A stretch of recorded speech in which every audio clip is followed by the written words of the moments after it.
telling their own personal story of the trials and tribulations of getting to where they have achieved in the world. But today's event is slightly different.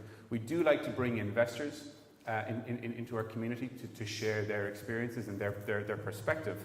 But our guest this evening has, for more than half of her career, been incredibly involved in supporting the innovation community in so many countries around the world. So I think she was talking to me earlier and she was saying that she has worked with teams in more than 60 countries across the world. She is currently the head of early stage with Silicon Valley Bank, and prior to that she was working with Microsoft BizSpark program and Microsoft Ventures, supporting Microsoft's corporate engagement and also investment into the innovation community right around the world. She has been an advisor to Secretaries Clinton and Kerry, and was given a special commendation from Barack Obama during his administration for her work with the Department of State and also for Global Entrepreneurship Week, I believe. She is probably the best connected and most influential Irish person in Silicon Valley. And she's here with us this evening, having flown in from Boston this morning, sick and jet-lagged, to share her insights into what it takes to succeed as a tech startup globally, but more specifically in Silicon Valley. So, Claire Lee, please join us.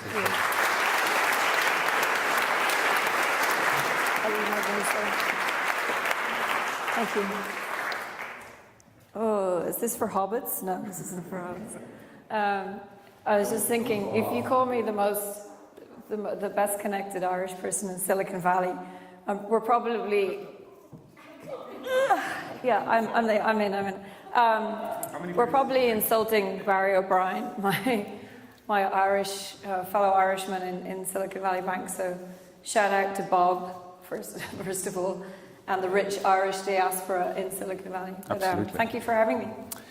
You're very welcome. Thanks for coming along. So when I was doing some research about Silicon Valley Bank, just refreshing my memory about what they actually did, I came across this wonderful piece of the website, and it really made me understand the difference between your world and the world here in Dublin, because there was a part of the website that said, I'm going to get this right, premium wine banking and vineyard financing. Yes. And that's just not something that you see on most banks' websites. So. No, I know, and look, it was potentially a very difficult move, moving out of tech into banking, I guess, into financial services isn't the most obvious thing for somebody to do.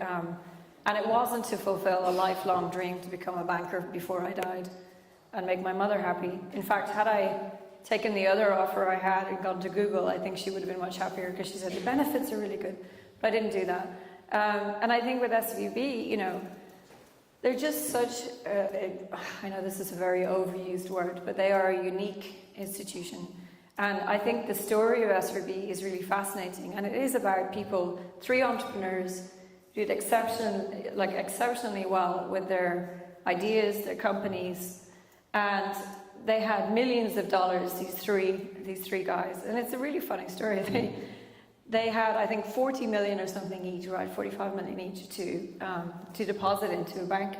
And they didn't like any of the banks that they were going to deposit their check into. And they said, let's start one.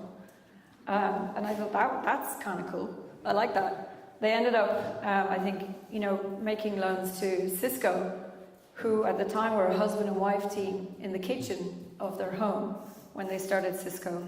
And they made the first loan, and we still bank Cisco. And yes, the main reason that I went there is because we bank the best boutique wineries in Napa, Sonoma, Oregon, and Washington State. We're actually now starting to kind of branch out a bit with, I think, whiskey distilleries and breweries, which is very exciting. And I'm dying to bring the wine division people here to kind of live the Renaissance with, Teelings, which is something I definitely can justify having.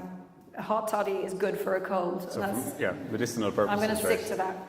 Yeah, and it's got lemon in it. So you're talking there about some of the stuff that SVB is diversifying into. Talk about that core business though, because just to kind of make sure everyone is familiar with the kinds of companies that you've been dealing with for the last number of years, or the bank has been dealing with. The bread and butter of SVB, and again, it's interesting to kind of look at the story. The bread and butter is really this notion of venture debt, and we pioneered venture debt really as an asset class and a category. 30 plus years ago. And so it's not rocket science, it's really putting debt financing beside the equity. And typically we have been providing financing for technology entrepreneurs and life science entrepreneurs and startups from the early stage through the growth stage and obviously into kind of what we call corp fin or corporate finance, you know, LinkedIn kind of size. And it's been a fascinating kind of study just to see how this company continuously evolves and iterates. And I think, you know, I don't know who said this, but the only constant is change. And that is definitely true at SUB, because I tell you, no week is like another week, and we're constantly looking at ways to optimize, new products to introduce. I mean, we're thinking of, you know, trying to do a lot of things earlier in the life cycle. And one of the things we do is obviously provide working capital to people who, you know, have wineries. And you're probably thinking, why the hell do you do that? Well, one of our clients sold his company, did really well out of that, and he wanted to buy a vineyard. And none of the other banks would lend him money to do that. And we said, you know what, we like you, we trust you, we know that you're really good at making money. We don't know if you're good at making wine, but we're prepared to take a bet on you. And I think that's kind of the unique thing about SUB. To me, it's about relationships, right? I mean, I'm just a salesperson. That's all I am. I'm a sales beast. And really, the value that they put into relationships it's just so critical in everything we do. And so they followed this guy to wine country. I heard he didn't make very good wine, but he did pay back his loan, right? And it's one of the most profitable divisions actually in the bank, I have to say. So it's just fascinating to watch how an institution evolves because of its customers, and that's what I liked. So talking about that evolution and talking about adding value earlier stage, that probably segues nicely into your role, right? Head of early stage at SUB. So talk about why they created that role and why you decided to take it. Well, I mean, it didn't really exist in its current form, and I think in quite a bit in my career, I've kind of tripped into things where there's a big problem or an issue, or there's at least, let's call it suboptimal, which is in some cases being kind to the holy mess that you kind of find when you really get under the hood of something. But what really struck me about this was like pre-Series A, I love early stage. This is like, you know, when everything is nascent and it's just this raw, you know, sometimes ill-conceived, you know, ill-formed kind of notion, and people are really, really struggling to articulate what the hell am I doing and how do I do it. And I think it's so important to show up for people in the early days when they really need your help. And one of the things we, you know, it really was important to me to create a charter that says we're all about the entrepreneurs. And a lot of people look at SUB and say, yeah, you're all about VCs, actually. That's what you do. You're the bank of VCs. Well, that's true. We bank 80% of the VCs in the world. But really, at the core of it, what we're doing is we're backing the entrepreneurs. And I think there's no better time to get behind someone and their dreams, basically, than early on. And so when I looked at early stage, to me, you know, we're building out this team globally. We're building a platform, and my colleague Dave is in the room. He's way smarter than me, funnier. He's a super geek. And he's built startups, and some of them failed, and he's exited them and all this, and he's got a great story too. But we teamed up, and we said, you know, we want to build something. And the company said, okay, here you go. And they're investing very, very heavily in all our ideas, which is actually now really scary because it's in that category, be careful what you wish for, because you might get it. And then you do, and you go, oh, now what? So we're like hiring like crazy, and we're trying to figure a lot of stuff out. We're trying to prioritize. And it's hard, right? But it's cool as well. So the stage that you're talking about there, that pre-seed, is super risky, right? So you can't lend working capital to every single pre-seed team that you meet. So how are you, and like every pre-seed VC will say the same thing, we add value through the relationships. So what does that mean to SVB?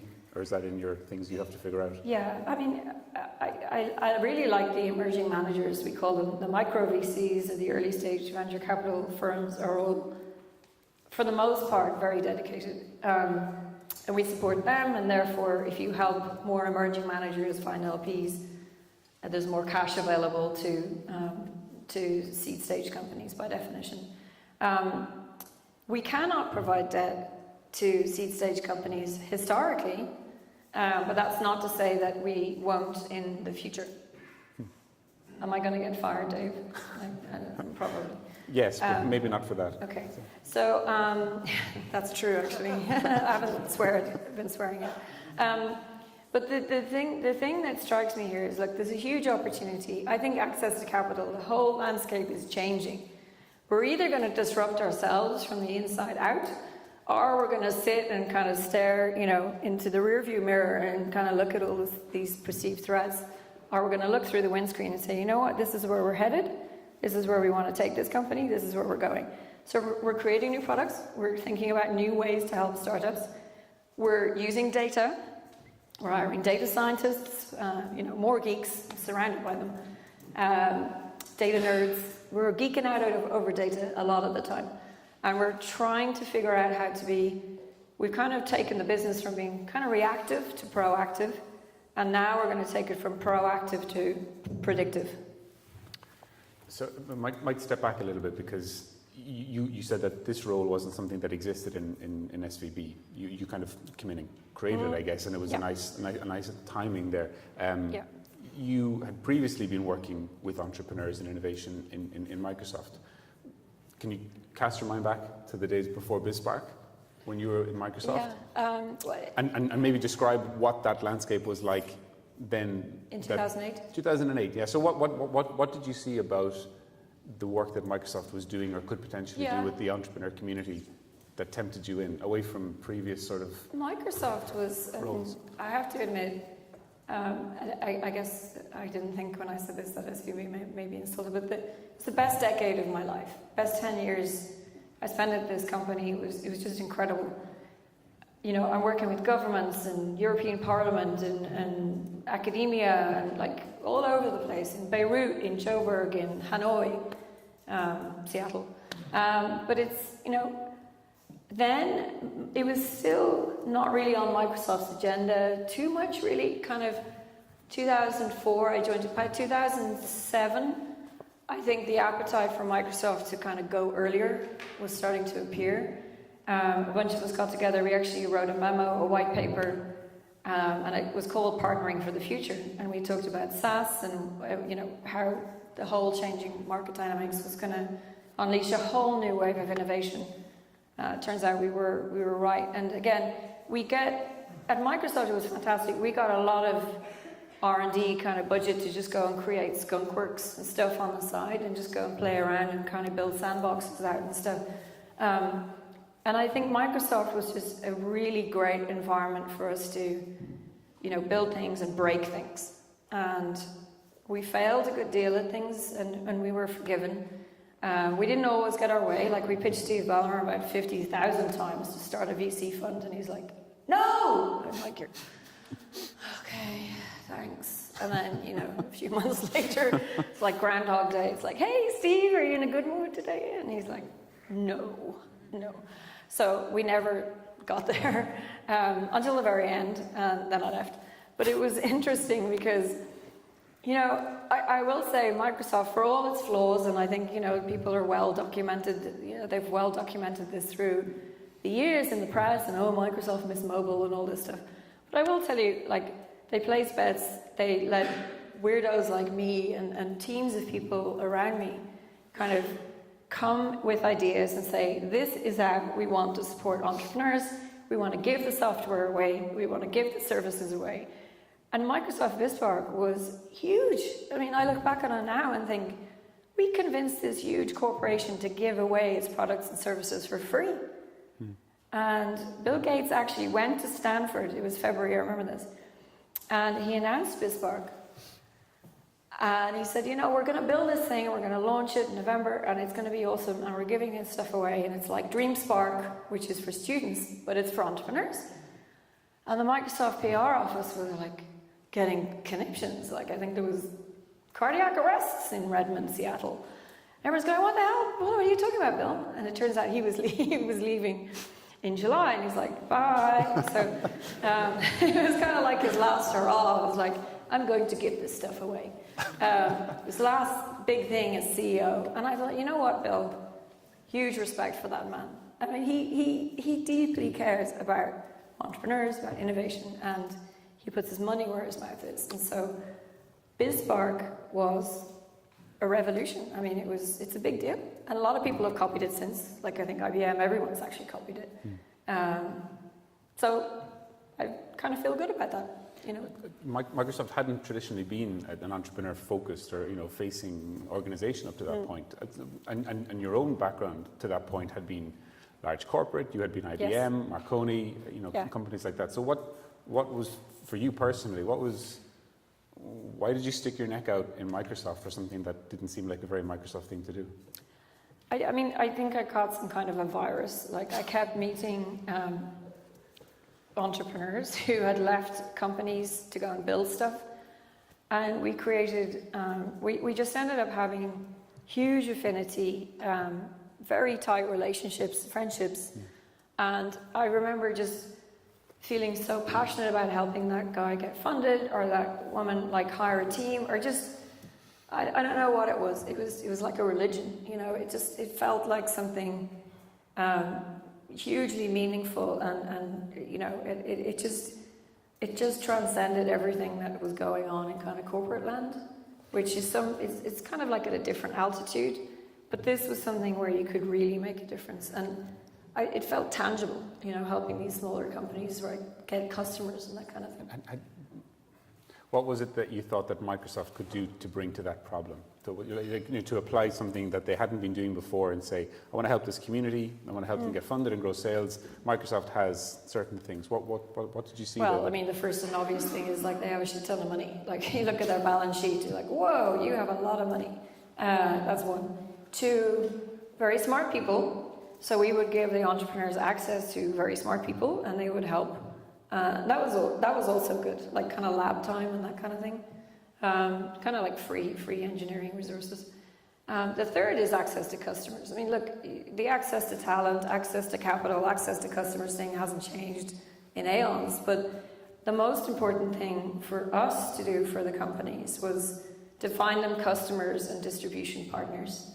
Because if you could help generate revenue early, you could generally help that company kind of get across the really tough early days in the line, and then once they get traction, they get funding, right? So that's what we were doing. I mean, in the end, we were writing seed checks, but I won't even go into how interesting it was to get something funded at that company, which is why I didn't stay doing it very long. But and that's something that Microsoft struggled with for a while, right? Yes. Because they had Microsoft accelerators, they were investing in some of those. That's right. They had Bing. Bing, the Bing fund the Bing for a while, fund. and then you had Ventures after that. Why did you keep on going back to Steve Ballmer if he was shouting at you? No one likes that. Masochist. I don't know. Why do any of us keep going back and kind of saying it again and again and again? Because we're stubborn and we really believed in it. Still do. I look at Microsoft Ventures today and I can't help but feel some pride of ownership, and kind of at least the fact that we kind of got it going. 3 years later, they did take it, and they brought Peggy Johnson over from Qualcomm to work for Satya as an EVP. She's amazing.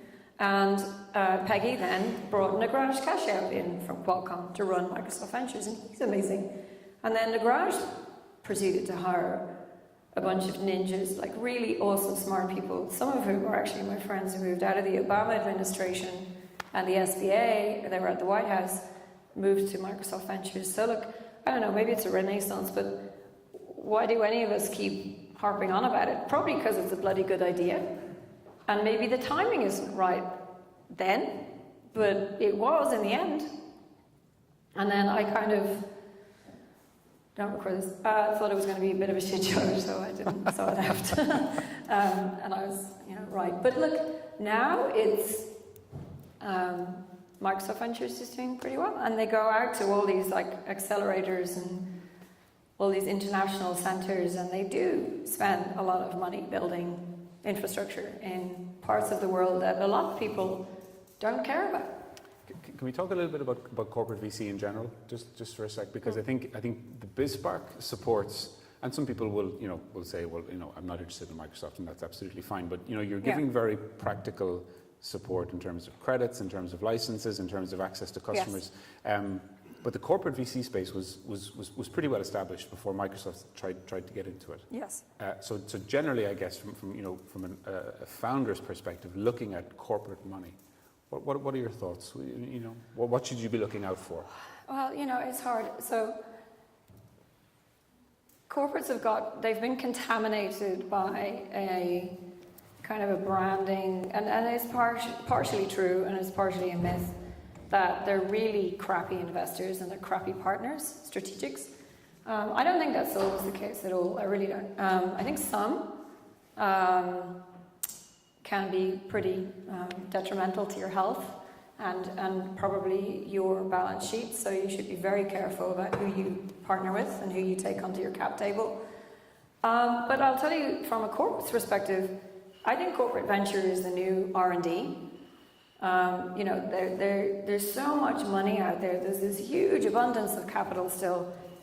Corporates are putting a lot of money into venture capital, right? 30% of venture capital comes from corporates. And it's growing, all the time. There are twice as many corporate venture arms now as there were 5 years ago. So there's a ton of money there. So I definitely wouldn't kind of discount it as a category. But I think you do have to be very careful. And one thing I'll say is just research and interview your potential investors and partners and distributors just like they would you. You've got to do diligence on these folks just like they are doing on you. And I think some people forget that. It's a partnership, right? I mean, you don't want to take dumb money. Sometimes corporates are known as dumb money. I really don't think they are these days. But like everything in life, there's good, there's bad, there's mediocre. You have to be able to differentiate and say, that company is who I want to work with, and that team is who I want to support my company and my growth and mentor me and help me succeed. And it's actually, again, back to the people more often than not really the logo or the check. But Sapphire Ventures is a good example of something that came out of SAP, okay? They're incredible. They operate like a financial VC. Amazing team. Comcast Ventures, run by Amy Vance. Incredible team. My friend Michelle Gonzalez was at Apple. She's an EIR at Comcast. They invest in media companies. I just feel like it's unfair to tar them all with the same brush, right? But corporate money is it's actually pretty attractive these days, and some corporates are prepared to pay higher valuations than other VCs would too, because they really like you and they really want to be in your cap table. So when you finally managed to get Steve to approve, you started pulling that team together. But it got approved. Did you get involved? Steve left. Yeah. That's what. That's persistence, right? You lasted longer than Steve Ballmer. That's right. That's the grind. That's true. 5 years. You briefly had a role as partner there. Did you make many investments during that time, or was it more around starting the structure, getting the structure right? Yeah, so it was mostly doing the structure, and I was actually on maternity leave, so I had my second baby. Benjamin was born in April, and then sometime around the end of May, they pinged me on my Gmail and said, I just thought it was very ironic, saying, we're not allowed to contact you on your Microsoft email, but we really need you. So don't tell anyone in HR that we're doing this. And I was like, okay. And they said, are you bored yet? Do you want to come back? I was like, no, I'm not bored. I can barely form sentences here. I have a child. And anyway, it was great fun. But fast forward through June, anyway, I did end up on Gmail a lot of the time, helping with the structure. I flew up to Seattle surreptitiously once with my breast pump in my hand luggage, which is very glamorous altogether. And then flew back, and we actually did announce, we kind of unveiled soft launch Microsoft Ventures, and it was actually at a Paddy Cosgrave event in July, I think, 2013, I guess, 2013. in San Francisco, and I had Ben in the pod. And I remember meeting John from Silicon Republic, John Kennedy, and I said, "Hey, John," he was talking to me, and I said, "John, can you just hold this for a second?" Handed him Ben, and he's like, "Oh, okay." And he did not look comfortable. But look, I mean, when I came back after mat leave, my green card arrived, and then I was like, "Ooh, I think I'm free to go and do all this stuff." And you're not tethered to a company, so there's been so many interesting things happening with immigration since then, obviously. And I just found it really interesting when SVB approached me, and John took me out for what turned into a 3-hour dinner. That classic when you're like ordering more Pinot Noir and you're just, you're in the zone. And he's a great salesperson, I suppose. But we really bonded, and we ended up kind of crying and laughing and ideating, and I just was like, "Oh, this is awesome." And he said, "I want to build this, and I want you to come and build it." And I was like, okay. And I called him back a few weeks later and said, "Okay, let's chat, but just so you know, Google called me." And he's like, "Oh, don't even go there. I'm not playing games." So I said, "Okay." He was not happy about that at all. But it was, it was an interesting time, right? I mean, to leave Microsoft is one thing, and I knew I was ready to do that. But to do what? I always wanted to work in a startup, and I almost did. I almost went to one, but I felt like just having had a baby, I was the breadwinner, and I thought, it's kind of risky. I don't know if I can do this right now. So there's time yet. There's definitely time yet. I could be an entrepreneur. Entrepreneur. So this question kind of crosses over the work that you're doing in SVB and the structuring piece that you were doing with the Microsoft Ventures stuff, because you were gone before any of the investments happened, but you would have been building pipeline, and you would have been trying to understand. I invested in 6 companies. Sorry. 5 of them exited. Okay, that's a good return. Well done. So then this question exactly. I had no economics in those bloody companies, by the way. Just want to say, but I felt good that they got bought. So the question, I guess, is around filtering and picking. What were you looking for as a fund, and then as Claire, how were you trying to assess the founders who were coming to you? It's a really interesting question. So one of the things I worked on that summer while breastfeeding was basically looking at the thesis, right? And it's kind of fun thinking about, what would the thesis be for a fund of a lot of money that is not mine, and can't buy shoes with it, so think about something else you want to do. And the thesis was hard. Like, I was like, oh my God, there's just so much going on. There's so much to invest in. And so we decided we're not going to pick any sectors. We're not going to pick any geos, which is kind of a weird word for regions and countries. And we're not going to really pick specific stages, but we're going to have a basic criteria and say, you need to be making X, you need to have some traction. What does traction look like? X. I'll tell you, every single time it came down to the team. Every time you went through investor committee, everything, it was just about the founders. I mean, I remember being in those meetings and having to sell it, and I could talk about the product or the service or how innovative it is or the total addressable market and all the numbers.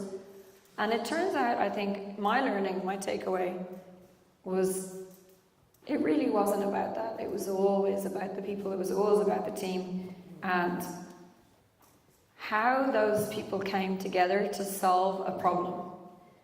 And I remember this great VC I saw from, I think it was Sequoia, I can't remember, presenting at one point, and he said, the thing that really lights him up as a human being and as an investor with a checkbook is when he meets these people who find each other and they share this kind of this passion for fixing something that is broken, or iterating on something that can be improved, or just going after a big, chunky, huge world problem and saying, you know what, we have to do something about this. And I think the most authentic products and companies come out of the most authentic motivations to be together to try and fix something or build a solution for some problem. And I remember that, and years later, it kind of, I don't know, it kind of goes around everywhere with you. We seem very surprised by that. Was that something you just weren't expecting at all from this sort of Silicon Valley technology entrepreneur? It's just the dollars? I just sound really American when I say that kind of thing. It kind of sounds a little bit corny, and it sounds a bit trite. I know it's friggin' obvious, right? But genuinely, I think when you look past all the numbers and that, it's just such a given these days that, okay, you got customers, they love you, you got this, you get money, the PowerPoint skills, fabulous. But it's always going to come down to what is your story. And I think time and time again, I've seen people trip up on this a lot when there's some bullshit story about like, oh, we're going to do this, or there's a lot of people who think they have an original idea and it's absolutely not. And more often than not, they're blindsided. I'd say 60-70% of the time I meet companies, they don't know that they have 3 or 4 competitors just like them within a 5-6 mile radius. And that is, it's always shocking to me. I kind of think, yikes, that's probably one of the first things I would have done. But so there's that, which is the fact that, do you guys even talk to each other? Like, do you have this natural curiosity? But I feel like, honestly, the ones that stick with me over the years, there was an ed tech company we invested in that got acquired, and I probably can't name it because I don't think our investment was disclosed. But these 3 guys just, I mean, honestly, they walked into a room, they lit up the room. And education is hard. It's a thankless task selling to schools. In the States, it's awful. It's really, really hard. But these 3 kids, bless them, like they got together and they said, fuck it, we want to do this. We're going to do it. And you know what? They did. And I'm so struck by their tenacity. They got knocked down and knocked down and knocked down, and they kept getting back up every single time.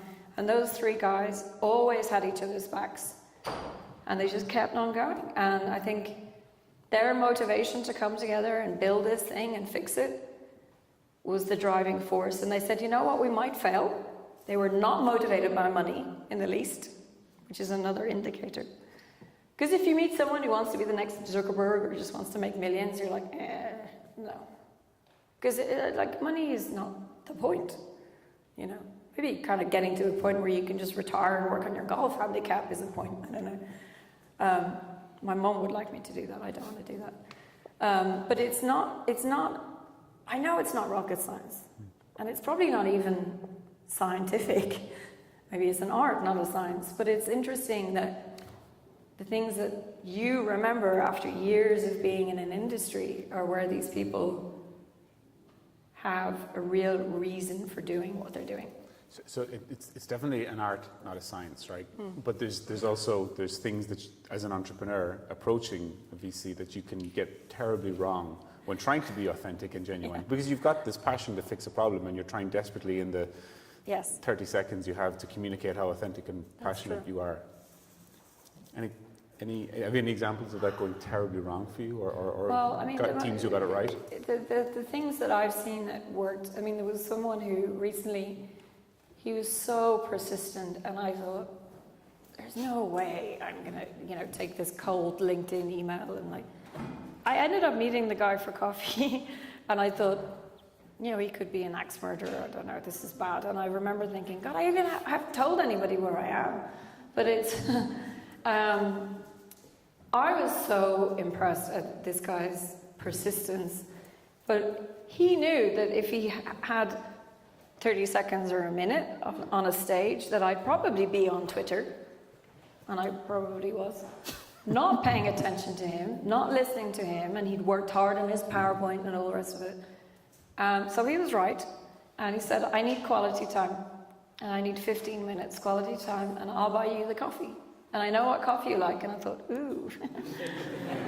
I don't know about this. And then he said, I read your tweet about you telling people to stalk people on Twitter to find out what they love. And I was like, okay, yeah. It's like, dog food. So I had taught him to stalk me, which was fabulous, which he did very well. And then it turned out, I looked at him and thought, okay, what's your idea? And I was just being prepared to be kind of disappointed, whatever. And he told me, and I said, yikes, that's really good. He said, have you seen anything like it? I said, why'd you ask me that? He said, because that's what you say. You ask people and they tell you, no, we haven't seen anything like this. We're the only one. We're unique. And I know you hate that. And I said, oh man, you have done your research. Okay. No, I haven't seen anything like it. Okay.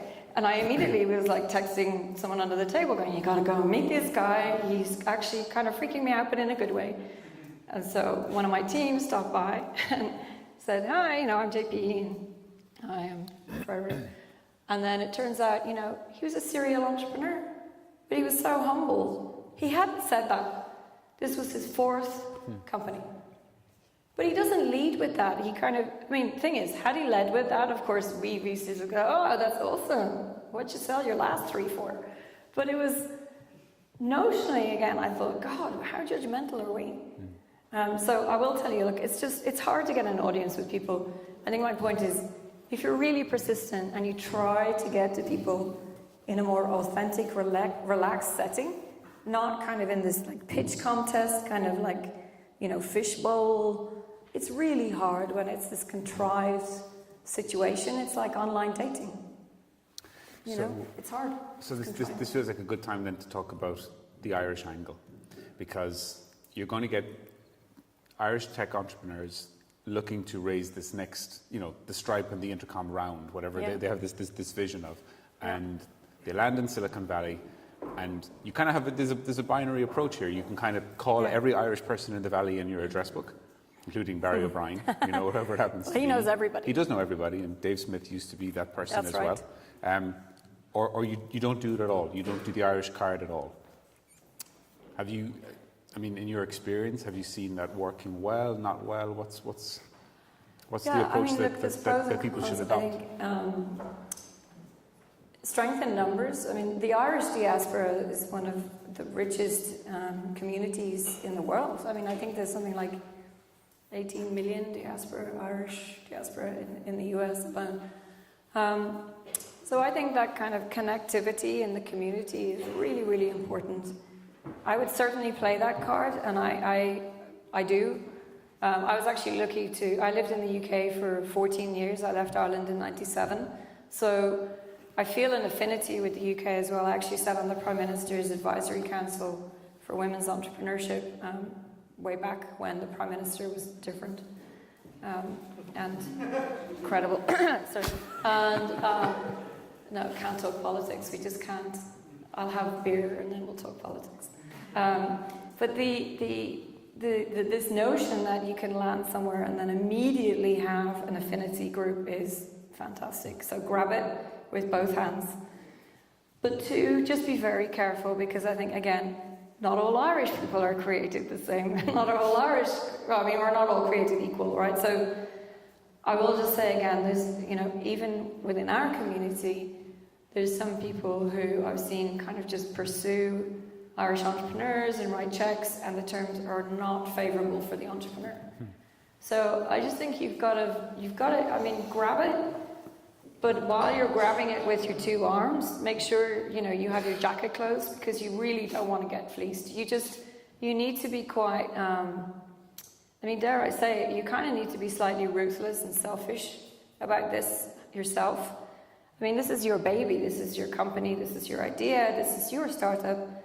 And you need to be very, very careful about who you let around that in general. Let's move on maybe to the role at SVB for a while. The kinds of stuff that you're doing at the moment, the kinds of value add that you're looking to generate and to raise awareness around. How is SVB looking at different communities and trying to understand the needs of those communities? Because you talked about some of the places Yeah. that SVB is hiring and growing into, Yeah. so the needs of the entrepreneur community that you're dealing with in the US is going to be very different than what the Dublin office is going to do, what London is going to do. Yeah. Well, I mean, I will say it's very hard, having been such an international, globally minded person, excuse me, to end up in the Bay Area, which I know sounds weird, but it's true, because while a lot of people think like this is the center of civilization, San Francisco, maybe even like the center of the universe, it is an incredible place for, there's this concentration of intellect, wealth, diversity, right, and movement. There's a huge dynamic going on in that place, and it's a melting pot, and it's fabulous. And I have learned a lot in 6 years of being there. But I will tell you that it's also, like most places, capable of being pretty myopic and parochial, which is a word that I know I used to associate with Dublin when I left, and my mum was saying, "Why don't you come back? The Celtic Tiger is here." And I said, "I don't like tigers, so I'm not coming." Nope. And there was a huge world out there, and I thought, I want to be out, and I want to be dum dum dum. And I just went everywhere, and it was fantastic. I mean, best thing you can do is travel to get that experience. But everywhere I went, I saw amazing ideas, and great ideas are universal. Opportunity is not, something President Obama said, and it's true. I also think that entrepreneurship transcends borders.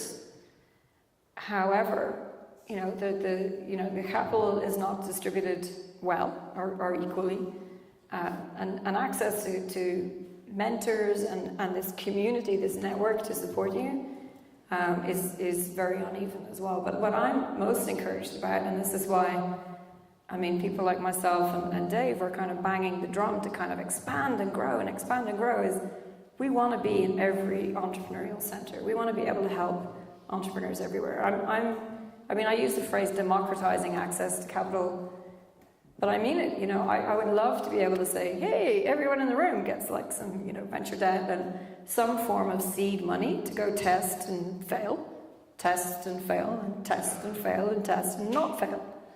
And then you're around, right, when they don't fail. And you're like, yes, that's good. But you need to have the ability to test and fail repeatedly. And I don't think that's present in a lot of places. Like, even my own story, my inability to leave my corporate roles and go and do this one startup, it's not been right for me yet, and I almost did. But, it's also, I guess, some people kind of look at it and go, oh, you're in a comfort zone, it's not entrepreneurial. But it is. Like, we're changing things from the inside, and we're using a lot of money to do it. So my goal is to take pots of cash and be able to distribute it across a wider volume of startups much earlier in the cycle than we typically would have the risk appetite to do. I'm going to have to figure out how to say this so that the PR director doesn't fire me. But it's true. And again, this sounds like kind of corporate bullshit, but it's not. In Joburg, there are great ideas. In Cape Town, in Beirut, in Hanoi, in Manila, in all these places that I worked and lived for a time. You every week you would go home thinking, wow, I wish I had a load of money to give out to these 3 people I just met. How do you, as an organisation, learn though? Because you take the SVB, which is a Silicon Valley approach, even though it is becoming a global company, and you take Silicon Valley money, and you go to Johannesburg, you go to these different cities, and the model isn't going to fit every single community. So how do you help educate SVB about that? Because they've patterns for 30 years. So look, we know what works. We're a regulated entity. We've been doing it for 30 years. When you work in a regulated institution, and it's an interesting thing, I think I was saying to you about trying to kind of straddle the world of, there's an identity problem, really, identity crisis issues. You're an executive in a bank, you work in a regulated institution, and you represent startups and some of the more agile, fast moving, like lean entities, right? And they're kind of in conflict with each other.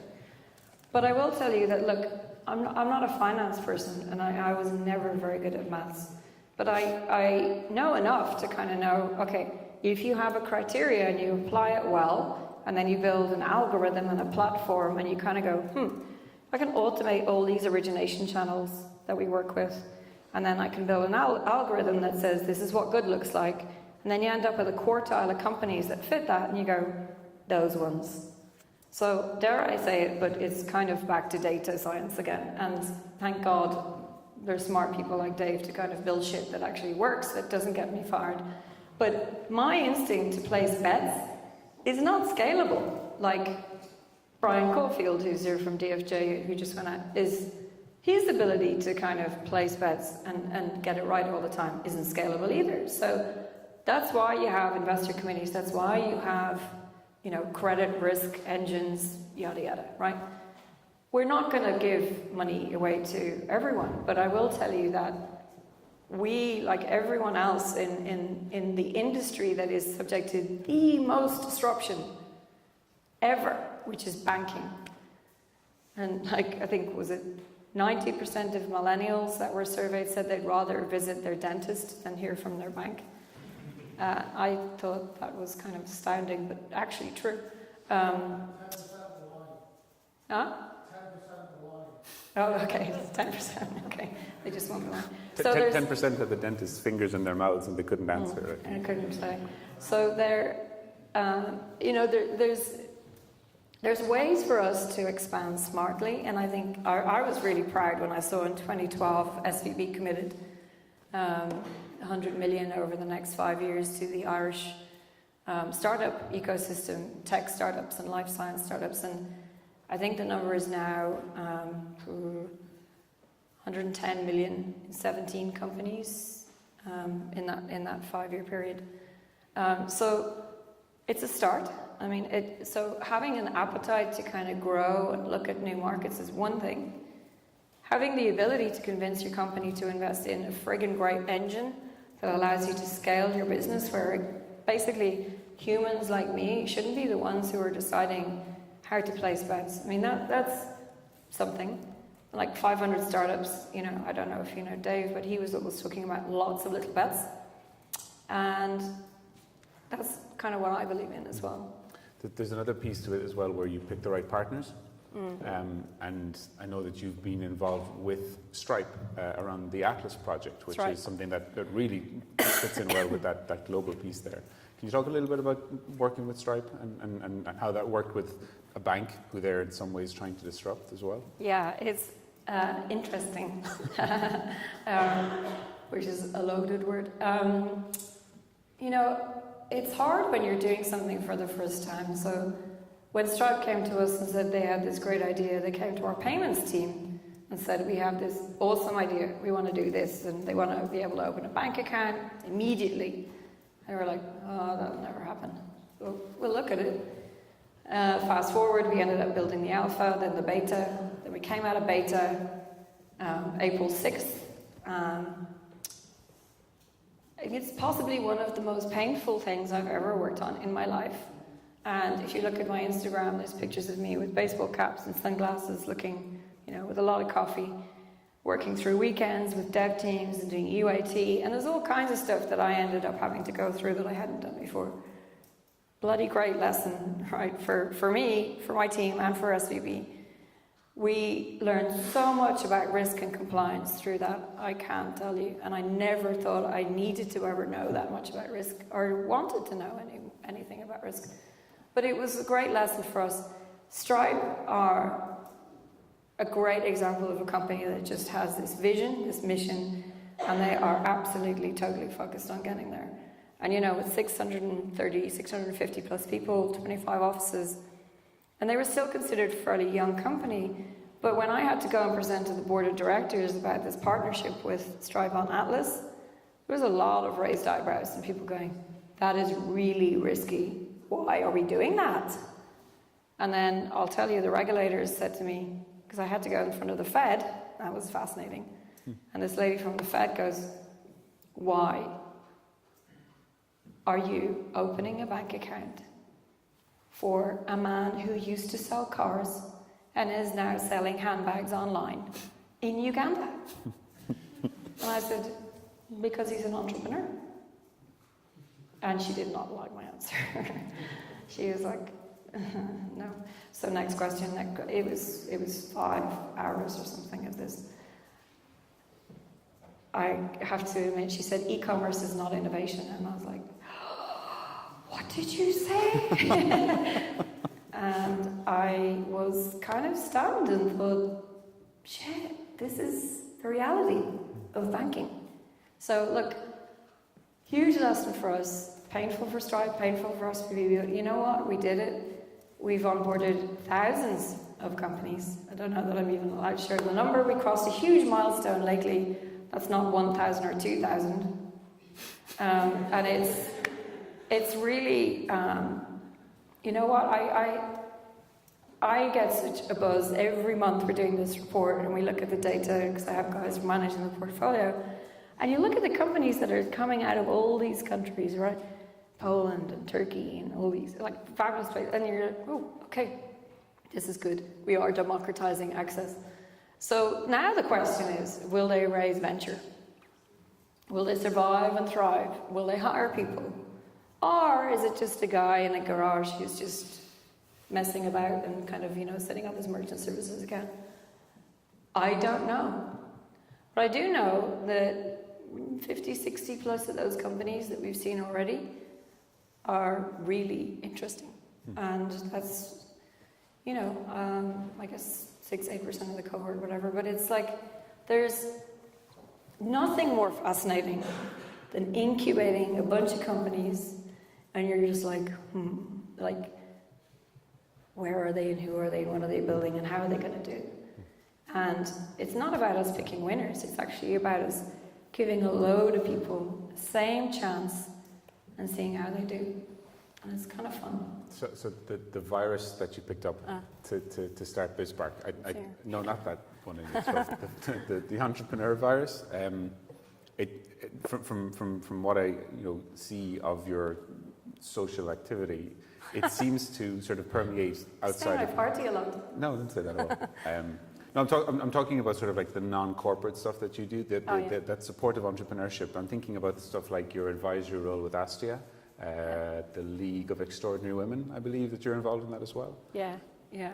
So there's what do you personally gain from that? I mean, it's very hard to do what I do and not be a huge activist for something. I think anyway.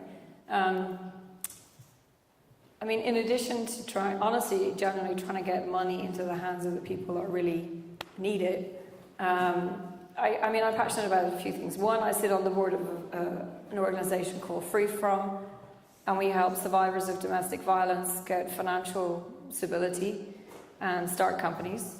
And it's in LA, San Francisco, and New York. We just raised $180,000 during the month of October. And then we, as a result of winning this Purple Purse campaign that's backed by Serena Williams, we won a $100,000 grant from the Old Star Foundation. So that's one. Another example of that would be Sapphire Ventures. And I know none of you consider going into prison to be a transformational experience. But I'll tell you, if you ever want to have a day in your life like no other day that you've ever had, then email me and I'll bring you into prison, because it is mind-blowing. And they do this exercise called Step Up to the Line, and you're facing 15, 20 inmates. They're called EITs, Entrepreneurs in Training, and they ask series of random questions, just generic questions about life. And you realize that the line is not very wide. And the choices that some of these people have versus what we have is pretty limited, right? So I just look at it and think, holy crap, like our lives could be very different. Where I'm particularly in an exceptionally privileged position, and there's no way I'm going to be in this position and not do anything with it. So yes, supporting women, especially those who have been, oppressed and subject to a violent home life and abused and exploited. And then these people in prison, and I worked with some people on the Dyslexia Entrepreneurship Network thing. We set up this thing called DEN. And 40% of entrepreneurs are dyslexic. So 40% of the most successful entrepreneurs in the world are dyslexic. 40% of the prison population is dyslexic. And I was like, Christ, I love data, but that's kind of spooky. I mean, that just freaked me out because you're literally looking at someone whose life could be so different. Not that Richard Branson could be in, San Quentin for Grand Theft Auto, but you never know. I mean, there's probably plenty of people who are in San Quentin for Grand Theft Auto who could be Richard Branson. And so doing these kinds of things, just A, I think it helps keep me human, keep my feet on the ground. B, you can't stop me doing it. I can't seem to stop myself. Maybe it's in the genes. I think there's something to do with being Irish, being European, being very community-minded, and certainly I have my grandmother to thank for that, who was extraordinary in that aspect. But the final component for me is legacy. And I think the older I've got, the more I've kind of looked at it and kind of said, okay, I've been evolving. If I had a plan or a purpose, I'd be dangerous. So I kind of got here by accident, and good luck and good choice and whatever, some good judgment, some not good judgment, like tequila. But there's occasionally times where I think, wow, I am so blessed, and I am really in the mode of building legacy daily. And maybe it's a function of age or stage, but I'm a late bloomer. I wish I'd learned a lot of these lessons much sooner.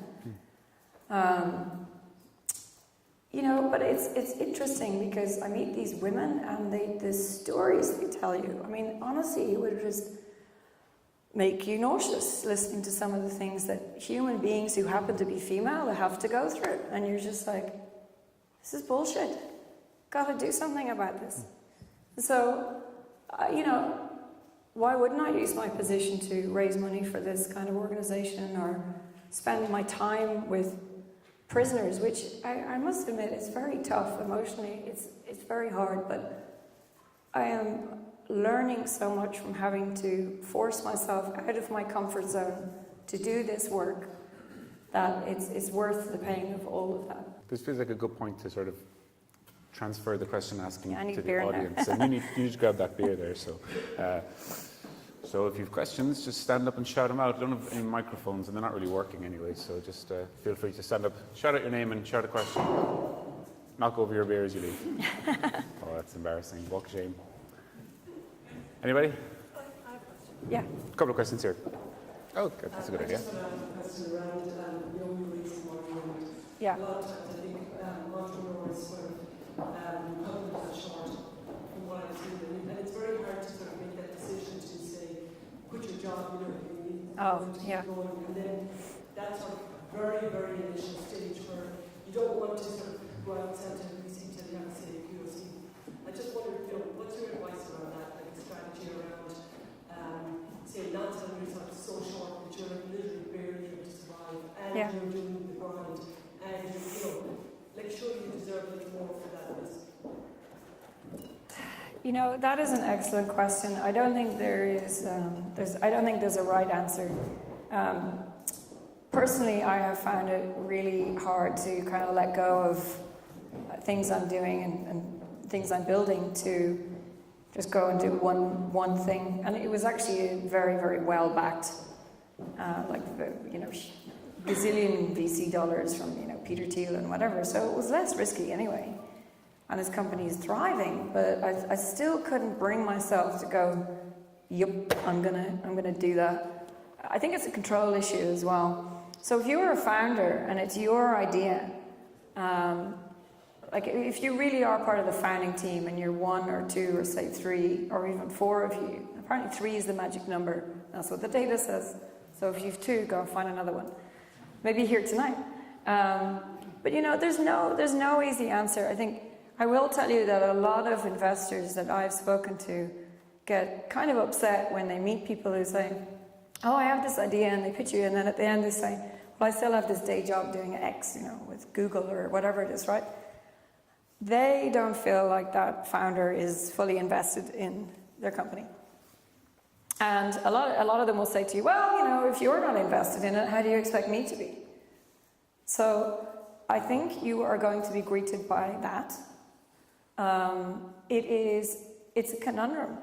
But, I've seen people, this is different. I met a woman in New York. She had left her job at Goldman Sachs. She was single, no family, and a single female. And she said, I'm going to do this. And she jumped, and she told me it was nauseating, and she lost, 20 pounds, and she was stressed out, and she was anxious, and she was having anxiety and panic attacks. And when I met her next, she had blossomed, she had transformed. She kind of put a little bit of weight back on, but she was so pleased that she did. She got through that awful, horrible, raw, emotional time, having just walked out of a job at Goldman Sachs, and said, fuck it, I have to do this, because no one else is going to. And, it's really lonely. So that's why you have NDRC. And that's why you have this community of people, like Jean, and they will go to the ends of the earth for you. And you need to find those people first. And it's impossible, My mother's always saying, why don't you have, save money? I'm like, Mother, the cost of living is insane. I don't have any savings. I don't know who has, actually. But, if you can cut back and save money and kind of then prepare to kind of take a leap, do it. Otherwise, just take a leap. I no better advice. I didn't do it. I don't have the cojones. But I can see people doing it every day, and it works out most of the time. Dee? My question. You're very helpful. You mentioned quite a few times that you've often thought about joining a startup. You've attempted a couple of times. You haven't made the jump. So evidently, A, you see a huge number of startups all the time, but B, you just haven't seen the right one. So for you personally, what are your, on a personal level, not on behalf of any of the organisations you work for, but what are your evaluation criteria? What would be the things that you would have to see to make you see that, take that jump? Well, I hate to sound like a broken record, but I'll tell you a story. So, a friend of mine, I actually met him in London in probably 2000. He ended up selling the startup he was building fairly prematurely because he kind of he just lost interest, and he sold it to Quest for 65 million, which was not a good exit according to him. I'm like, that was good. You were buying the dinner. And, I worked on his company for a while. I freelanced for a couple of years. Amazing guy, amazing. And I knew that I would back him every single time. He is an incredible, just a genius. So anyway, he started this new company, and we kept in touch, and he kept pinging me, and he said, I got this new idea. And I was like, what is it? And he's like, small business accounting. I was like, what? That sounds really boring. And he's like, okay, well, it's kind of sexy. So I'll have to just give you a demo. And I was like, okay. He showed me the demo. It was really boring. I said, I can't. No. And then a year later, he pinged me again. We kept having dinner and meeting up in various cities all over the world. And I think, Dave knows who this is. He's a Kiwi. And I love this company. So I never got closer to actually jumping as to the point when he knew I was going to be in Asia with Microsoft. I was in Singapore. He said, I've just booked you a ticket on Qantas to come down. I'm like, okay. Business class? I'm like, okay, great. And then I went, and I spent time with him and his team and his product team and the roadmap, and everything was so sexy and fabulous, and they were about payments, not about accounting. And then I met his co-founder. And I was like, no fucking way. No, I can't. I can't. I'm sorry, I just can't work with this person. And I flew back, and I was kind of gutted because, you know, this was early. This was really early in this company, and this company is now worth a shit ton of money, and I knew it would be, but I just couldn't sell myself short. I did not want to work with people that I couldn't respect, and I had no chemistry with. And Dave, who's bananas, like he's mad as a bag of snakes, but he's crazy. But he's got this deep integrity, this drive, this passion, this kind of like instinct for the truth, right? Dave just kind of hunts for it, finds it, and then beats you over the head with it. And I can't stand people who are kind of disingenuous, and then you just get a kind of feeling, and you're like, oh, I can't do it. So for me, you know, the biggest thing the thing I'm most proud of actually is the people I've hired in my team. And I never knew I'd say this, but building this thing that John asked me to come build is nothing to do with me. It's all to do with my ability to attract talent to come and do it for me and with me. And this movement that we've created is all about that. And it's nothing to do with a product or a roadmap or investment. But you're here for, you know, a pretty short time. We're here for a good time, not a long time, whatever. But it's like, I feel like to go and do a startup, you really got to be so lit up by this, like this burning desire. You can't sleep, you can't eat. You just have to go and build this thing, solve that problem with these people. And it's with these people in underlined and bold, and just, that's what life is all about. And then if you do that and you're successful, I've seen these people go on and do multiple companies. Like I met one today, the most exquisite company I've met in ages, and I'm like, oh, I want to buy you and acquire you and partner with you and invest in you. I do have my checkbook with me now. And it was, I mean, I'm bowled over. These two guys know each other since they were 13. And they love each other, and they had the most exquisite stories of pain and heartache and death and failure and broken bank. And they got through it all, and they sold their last company. And now they're doing another one, and their wives hate them because they're like, I don't want you to do another fucking startup. And they're like, sorry, we can't help ourselves.